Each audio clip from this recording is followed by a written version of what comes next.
Bukat guys. Okay, so keep quiet now. Ako na yung images. Okay, listen. Yes, no. Okay, so this is the floor of the mouth that is covered by the muscle called as the mylohyoid. Okay? So kani gikat na ninako dire. Okay, so this is the mylohyoid. Now, in the middle class, you will see the diamond shape. That diamond shape class is the median raphe. You don't see it there?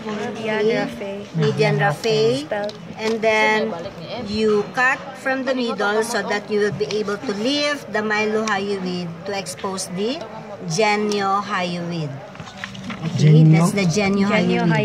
Now the muscle at its tip of the lower jaw is the submental. Okay, you have the submental. And then here, okay, so in the middle, you just have to cut, no? The middle of the sternum, break the sternum so that you will expose this. Okay, so this is the lateral, okay, lateral muscle. Okay, from this point that is attached to the rectus abdominis. So this is the sternohyoid. On both sides, this one. Okay, sternohyoid. Okay. So you're doing nothing. Okay, sternohyoid. Then you have the omohyoid. Okay, now be very careful not to retract too much the sternum so that you will not cut the omohyoid. Okay, so omohyoid, this is the muscle transverse, no, coming from the sternohyoid. Okay, and then you have the petrohyoid. Now the petrohyoid, that is actually I need to destroy, get the omohyoid so that I will expose, no, this the petrohyoid.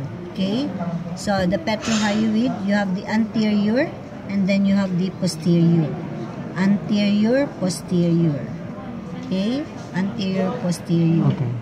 Okay, and then you have the hyoglossus, the muscle of the throat, and then the most anterior part of the hyoglossus, this one is the genioglossus. Okay, hyoglossus, muscle of the throat, anteriorly the genioglossus. Okay, so again, okay, so you have the mylohyoid.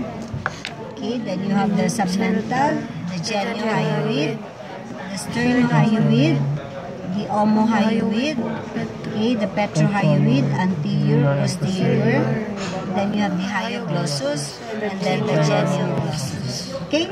Thank you, Doc. Yeah. Thank you, Doc.